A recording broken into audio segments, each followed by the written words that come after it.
jours j'ai été fier de ma peau. Même si plus jeune je me comparais aux autres. On joue les fiers mais on n'a pas la tête haute.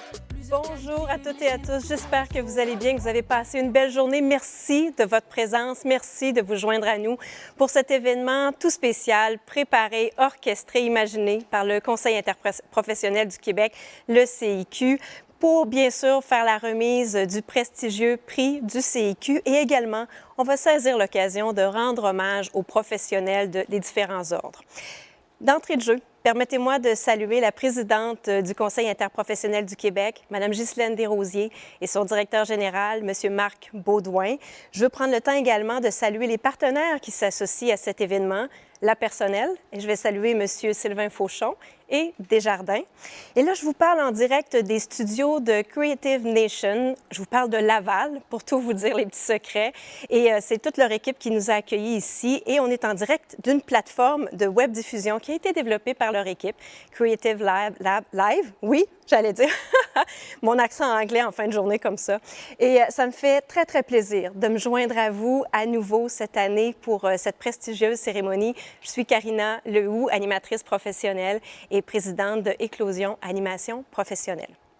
Je vous disais qu'on allait débuter d'entrée de jeu avec la présentation du prix du CIQ. Je vous rappelle que c'est une reconnaissance annuelle qui est décerné à un professionnel ou une professionnelle dont la carrière est remarquable et dont les réalisations ont un impact sur le système professionnel, ont contribué au développement de sa profession et témoignent de son engagement social et de son rayonnement au Québec.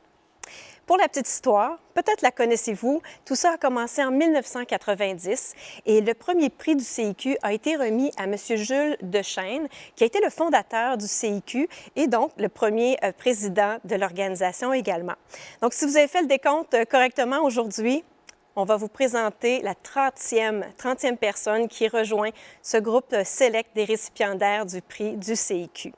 Et il y a probablement quelques-uns des récipiendaires qui sont branchés, qui nous écoutent. Je vous salue, je vous félicite à nouveau. Je suis certaine que vous continuez à contribuer de magnifique façon au rayonnement de votre profession. Et cette année, tel que recommandé par le jury, qui a été présidé par Mme Josée Landry, présidente de l'Ordre des conseillers et conseillères d'orientation du Québec. La personne, je suis fébrile, je trouve que c'est un beau moment, la personne récipiendaire du prix du CIQ cette année, il est urbaniste émérite, M. Serge Filion. Bonjour. Bonjour, M. Filion. Là, j'attendais les applaudissements. Ils auraient été généreux si on avait été en salle. C'est réellement un plaisir de vous rencontrer. On s'est parlé il y a quelques jours. Merci d'être là. Toutes nos félicitations. Comment on se sent aujourd'hui d'être sur ce plateau et de recevoir cette reconnaissance? Bien, je vous dirais, c'est comme un monde irréel, surtout à mon âge, quand on a commencé une soi-disant retraite paisible puis qu'on travaille toujours sur des choses à temps partiel. D'avoir une reconnaissance comme ça, je vous dis que c'est le plus beau cadeau qu'on puisse recevoir avant de mourir.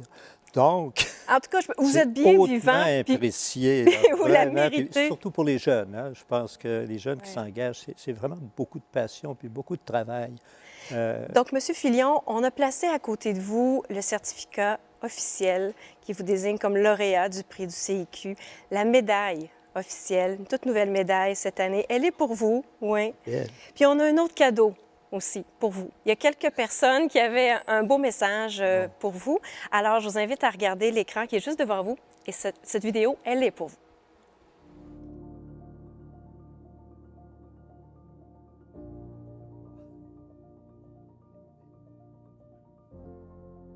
Présenter le prix du CIQ, c'est devenu un incontournable pour le personnel avec le temps. Premièrement, c'est une façon de remercier les gens de nous faire confiance. Deuxièmement, pour nous, c'est important de prendre un moment pour vraiment lever notre chapeau pour saluer les gens qui font avancer leur profession tout en contribuant à bâtir un monde meilleur. Puis finalement, ce qu'on souhaite, c'est que donner la visibilité aux gagnants et à leur réalisation, ça va encourager d'autres professionnels à les imiter. Alors, le prix du CIQ, c'est très important. C'est la plus grande reconnaissance dans le monde professionnel. Et nous sommes très fiers, nous, d'avoir déposé la candidature de M. Filion, Serge Filion, qui a eu une remarquable carrière et qui a très bien représenté l'Ordre des urbanistes pendant plusieurs années. J'aimerais vous donner une image de Serge. C'est une personne qui est un tourbillon d'idées qui a une caractéristique extraordinaire. C'est un artisan. C'est un artisan tisserand du tissu urbain qui y ajoute dans ce tissu urbain une série de perles urbanistiques, des perles patrimoniales, des perles environnementales. Alors, c'est vraiment exceptionnel de la façon dont il voit le monde urbanisme et de la façon dont il l'applique. Il voit la ville en réseau, il la voit comme un corps humain. Une des grandes qualités de M. Filion, c'est qu'il sait comment convaincre les gens. Et donc, il peut travailler avec n'importe qui, même si les idées des personnes, les idées des divers maires avec lesquels ils ont travaillé n'ont pas toujours été très compatibles l'un avec l'autre, mais il a pu, je pense, compte tenu de sa diplomatie, compte tenu de cette habilité à convaincre, travailler avec beaucoup de gens qui sont très différents en termes de pensée, mais en termes de leur caractère aussi. La plus grande qualité de Serge Filion, en tout cas celle qui m'apparaît ressortir de tout le lot de qualités que cet homme peut avoir, c'est vraiment son engagement et sa passion. Un ne va pas sans l'autre, bien entendu. Et pour moi, Serge Filion, il a tellement un parcours exceptionnel, tellement une carrière très riche. Seul quelqu'un de passionné peut avoir un tel parcours et ça en fait un candidat, je trouve, idéal justement pour le prix du CIQ. Serge, c'est de la persévérance, de la ténacité, de la volonté. Et il a quelque chose d'extraordinaire, c'est qu'il a su influencer, également sensibiliser les élus à adhérer à sa vision. Et ça a été porteur.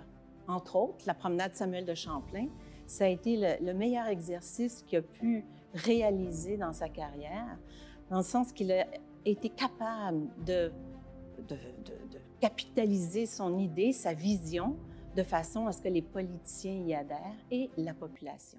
Alors, ainsi, il a ouvert une fenêtre sur le fleuve. Et c'est certainement de tous nos confrères et consoeurs celui qui le mérite le plus. Celui qui aura laissé, dans les dernières décennies, sa marque. Et c'est peut-être un de ceux qui est le plus respecté dans la profession. Donc, félicitations, Serge, pour ce prix. C'est un prix, on en est tous très, très fiers et on est content que ça soit toi qui le reçoives parce que tu le mérites amplement. Monsieur Filion, au nom de la personnelle et au nom du Mouvement des Jardins, félicitations pour cet honneur pleinement mérité. Merci d'avoir contribué à faire de la capitale nationale ce qu'elle est devenue aujourd'hui et merci d'inspirer la relève en urbanisme et lui donner le goût de suivre vos pas.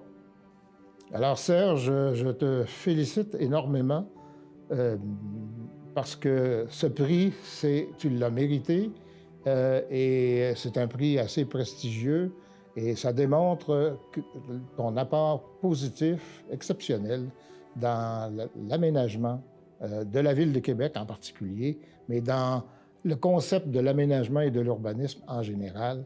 Et ton action auprès aussi de la Corporation des urbanistes du Québec est assez exemplaire. Alors, félicitations. Merci beaucoup pour tout ton travail.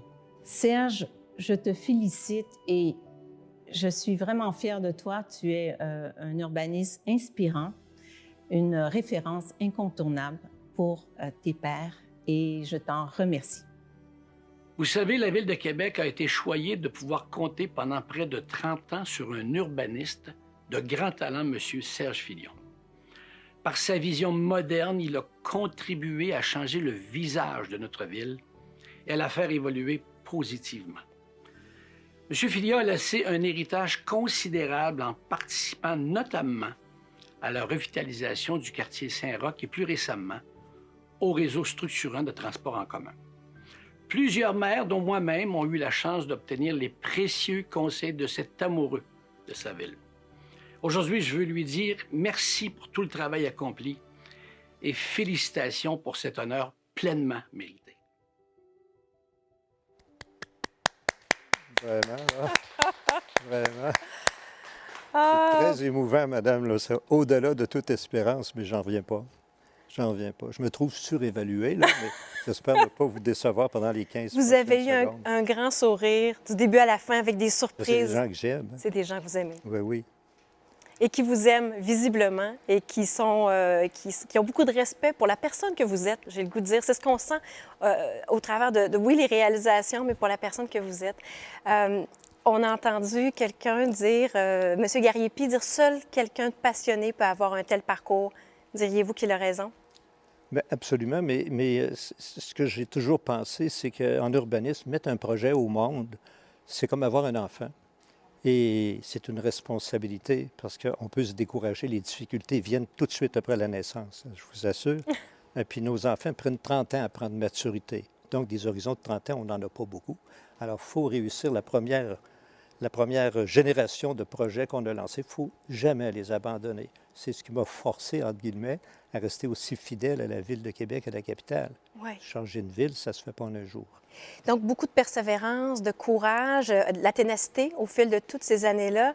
Vous m'avez dit, Karina, c'est important, il faut coopérer, il faut savoir travailler. Ça a été souligné dans les témoignages aussi. Vous avez su rallier les gens autour de vision. Je vais le dire au pluriel parce que vous avez travaillé sur plusieurs projets. Comment on y arrive? Qu'est-ce que ça prend pour faire ça? Il faut comprendre qu'une vision qui n'est pas partagée n'a pas d'avenir. Alors donc, quand on a une vision d'un projet de ville, on sait très bien qu'avant que ça sorte de terre, ça va prendre quelques années, avant que ce soit à maturité, là, je vous le dis, les projets structurants, là, comme le REM, le tramway à Québec, la colline parlementaire, c'est des ouvrages de 30-40 ans. Alors donc, c'est sûr que si on veut les mettre au monde, les éduquer, les lancer à la prochaine génération, il faut que ce soit encourageant. Si on laisse une ruine il y a des chances qu'on recommence à zéro, puis on recommence tout le temps la ville sur la ville. Alors, c'est pas très bon pour la société, pas très bon pour les finances, puis c'est surtout pas très bon pour la qualité de vie des gens qui sont là. Donc, il faut s'habituer à vivre comme dans une espèce d'écosystème. Et la première strate qu'on rencontre, évidemment, qui est fondamentale, si vous n'êtes pas en accord avec la population à qui vous voulez donner ce cadeau ou faire cette nouvelle ville, ce nouveau projet, vous êtes vraiment mal barré. Donc, je ne compte pas les centaines d'heures. Mme Prudhomme a fait comme moi aussi. On partait avec notre petite valise le soir, des assemblées de cuisine dans tous les quartiers de la ville, sous l'autorité du maire Lamontagne, qui n'était pas reconnu pour être le plus démocrate, si on veut, mais il laissait faire parce qu'il savait politiquement que si on avait l'adhésion des gens, quand on arrivait au comité exécutif avec une vision, un projet, et qu'on savait qu'il y avait 200-300 personnes qui avaient entendu le projet, puis même des fois, c'est des centaines et des centaines. La colline parlementaire, on a fait une assemblée publique, il y avait au moins 500 personnes, on a fait ça au Hilton, et puis les gens comprenaient le projet. Il faut qu'ils comprennent. Donc, c'est un effort pédagogique. Si un enfant ne comprend pas ce que vous voulez, vous vous êtes donné un rôle de leader. Vous avez agi comme un leader. Est-ce qu'on s'attend ça d'un urbaniste ou vous avez dit, moi, c'est important que je joue ce rôle-là parce que j'y crois pour ma communauté, pour mon milieu? C'est un peu de ma faute. J'ai épousé une institutrice, une pédagogue, et je l'ai vue travailler avec les enfants. J'ai été avec elle à des séances aussi pour les rencontres de parents et tout ça, et je voyais un peu comment cet écosystème travaille. On ne rentre pas ça avec un bâton, là. C'est par la compréhension, l'adhésion, puis ça se comprend. C'est extrêmement complexe, la ville, mais ça se comprend, morceau par morceau. Oui. On finit, puis souvent, quand on a une vision de 30 ans, puis j'insiste toujours là-dessus, je disais toujours à mes politiciens, quand j'allais à l'exécutif, mais aux citoyens, regardez, là, dans 30 ans, votre quartier Limoilou va ressembler à ça, ou Saint-Roch. Mais 30 ans, ça n'intéresse personne. Alors, il fallait qu'on leur dise, mais d'ici 2 ans, on va faire le parc en avant de la gare. Puis là, on montrait des images. Ça peut se faire dans 2 ans. Ça vous donne une idée de l'orientation qu'on va prendre. Vous avez dit, ça prend une vision, mais ça prend aussi des projets à court terme. Une vision sans projet, ça ne marche pas. Quels sont vos mots, là? Ah oui, mais j'avais sorti ce slogan parce que, imaginez, quand tu travailles pour l'appareil gouvernemental, puis tu relèves directement du bureau du premier ministre à la commission de la capitale, notre patron, c'était le premier ministre du Québec, donc c'était le Québec. C'était pas un parti, c'était le Québec. Alors, je disais toujours, quand j'avais de la difficulté à passer mon message, je disais, c'est important d'avoir une vision, Monsieur le ministre, parce que, ou Monsieur le maire, il faut avoir une vision à long terme. Où vous voulez être dans 30 ans? Mais il faut faire des gestes concrets aussi pour démontrer que ça avance. C'est ça. Mais je disais surtout pas de vision sans exécution de projet pilote à court terme pour que les gens disent, ah, c'est ça. Alors, mais vision, projet, puis il n'y a pas de mensonge possible. Là, c'est coulé dans le béton, c'est coulé dans la verdure. C'était vraiment un grand casse-tête qu'on fait à la ville. Il faut être modeste aussi. Hein? On ne prend pas la ville. Même si je disais, quand on était jeune, les cultivateurs disaient on peut rentrer un taureau dans la grange, c'est à condition qu'il y ait un anneau dans le nez. Je l'ai utilisé souvent en consultation publique, mais l'anneau dans le nez du public, ça ne marche pas. Non. Alors, donc, il faut avoir vraiment une puissance une sincérité d'abord, je dirais, puis d'être humble, d'être modeste, dire, bien, écoutez, on fait ça. Est-ce qu'il y a des réalisations desquelles vous êtes davantage fiers pour toutes sortes de raisons? Oui, même celles qui ont moins bien marché parce qu'ils étaient expérimentales. Si je pense au Mail Saint-Roch, au Mail Centre-Ville, à un moment donné, je faisais une émission à Radio-Canada, puis la journaliste me dit, mais vous admettez pas que c'était une erreur. Mais j'ai dit, madame, je vais vous parler comme un cardiologue. Je vous ai fait un quintuple pontage, puis vous avez survécu 45 ans. Alors, c'est pas vraiment une erreur, mais c'était pas le projet du siècle. Aujourd'hui, je pourrais vous mettre un cœur neuf complet. Vous avez ce talent-là de raconter des histoires, un talent de communicateur. C'est sûr que ça vous a aidé dans votre carrière, à l'adhésion aussi des gens, puis d'autres professionnels que vous avez côtoyés dans ces projets-là. Bien, l'écosystème important aussi, c'est toute la gamme des professions avec qui on travaille. Un urbaniste ou un ingénieur ne peut pas faire une ville, un architecte, un maire. Alors, c'est cet écosystème, d'ailleurs, on avait compris ça avant 1995, on organisait des états généraux du paysage québécois. Mais ce n'était pas le paysage à l'aquarelle, là. C'était l'ensemble du paysage québécois. On voulait être fiers de notre pays, de notre contrée. On voulait que ce soit exemplaire. Oh, c'est une grosse commande. Alors, on a eu l'idée de fédérer un peu comme le CIQ. On s'est dit, à 1200, 3000, on n'arrive pas. Alors, il faudrait être 50 000. Et alors, on a réuni on avait 13 ordres et associations professionnelles, tu sais, les biologistes, les archéologues, les ingénieurs, les architectes. On avait même des médecins avec nous parce que Ville et Village en santé, c'est fait avec les médecins aussi beaucoup. Puis là, vous avez réfléchi, tout le monde ensemble? Tout le monde ensemble. Puis je me rappelle, c'était Sophie Gironnet qui était là du Devoir, puis elle me dit, Monsieur Filion, vous n'êtes pas sorti de l'auberge. C'était le soir à 11 h, puis ça discutait pour adopter une charte commune. Je dis, madame, il nous reste encore la nuit. Et le lendemain matin, on avait adopté la Charte du paysage québécois. C'est quand même... Puis là, je voudrais vous garder toute la nuit parce qu'on pourrait jaser longtemps. Puis on aurait une belle folie à discuter parce que c'est réellement agréable. Il nous reste peu de temps, mais je veux vous entendre sur quelque chose. Vous m'avez dit, Karina, il y a une très belle phrase qui a fait une différence ou qui fait plein de sens pour vous. « Je suis le résultat des paysages de mon enfance. » Je trouve ça magnifique. Alors, à quelque part, votre père, votre mère, votre quartier dans lequel vous avez grandi, ça a fait l'homme et le parcours que vous avez eu au fil de toutes ces années. On est ceux qu'on fréquente, on est ce qu'on voit, on est ce qu'on vit, nos épreuves comme nos succès. Puis c'est Pierre Dansereau qui, à un moment donné, je l'avais invité comme conférencier d'ouverture aux États généraux du paysage. J'étais au Palais Montcalm, la salle était pleine. Puis il y avait près de 90 ans. Les gens me disaient, ben voyons, il ne sera peut-être pas aussi dynamique. Je fais confiance. C'était une ovation debout. J'ai jamais vu ça. Mais au moment de sa mort, je l'ai appelé parce qu'à la Ville de Québec, on gravait des phrases célèbres de certains artistes, tu sais, avec le service de la culture. Alors moi, j'ai déjà une idée, mais j'ai appelé M. Dansereau, j'ai parlé à son gendre. J'ai dit, je ne peux pas mettre sa page. C'est très intéressant, mais on ne met pas ça sur un monument. J'ai dit, je vous propose 3 ou 4 mots. Il dit, allez-y. Alors, j'ai dit, je suis le paysage. J'ai dit, si je comprends bien, vous avez voulu dire, je suis le résultat des paysages de mon enfance. Pierre Dansereau, c'est un maître immense. Alors, quand il me dit, mais bien sûr, c'était ces dernières paroles que moi, j'ai entendues, mais mes collègues n'ont pas trouvé bon de la mettre. Alors, prochain monument, vous allez la voir apparaître, celle-là. En tout cas, cette phrase-là, pour moi, elle sera associée à vous, à votre parcours, à vos réalisations. Pour les gens qui nous écoutaient, si vous avez l'occasion de découvrir ne serait-ce qu'une des réalisations de M. Filion, celle qu'on peut voir, qu'on peut admirer, les parcs dans lesquels on peut marcher, il y a eu des événements, des rencontres qui ont été mémorables. M. Filion, vous méritez l'honneur qu'on vous rend aujourd'hui. Acceptez cet honneur avec joie puis avec ouverture parce que vous méritez tout ça. Puis il y a plein de gens qui sont heureux de vous Je veux remercier les reconnaître. membres du jury, mais surtout les membres de l'Ordre qui ont présenté la candidature, les membres du jury. Puis je croyais qu'il y avait une espèce de message subliminal. Si on donne à un urbaniste ce prix-là cette année, c'est que tout le monde sait, avec Bill Gates, là, puis l'ancien directeur général de la Banque du Canada, on a d'ici 2050 pour régler la question du réchauffement climatique. Si vous saviez l'agenda, j'aimerais ça avoir 20 ans. Il y a une très belle commande devant tous les professionnels de l'aménagement pour réorienter. C'est un changement de société, là. Ce qu'on a vu avec la COVID, c'était une pratique. Là, maintenant, il faut changer nos modes d'occupation du territoire, l'environnement. c'est un nouveau monde qui va naître. Sinon, on risque d'avoir de sérieux problèmes. Alors, c'est pour ça. La sagesse de vos propos va faire son petit bonhomme de chemin. Merci encore, M. Filion. C'est moi qui vous remercie Bravo. vraiment, puis le CEQ au complet. Quel beau moment. On l'attendait depuis plusieurs semaines, ce moment-là, puis ça a été vraiment une belle rencontre.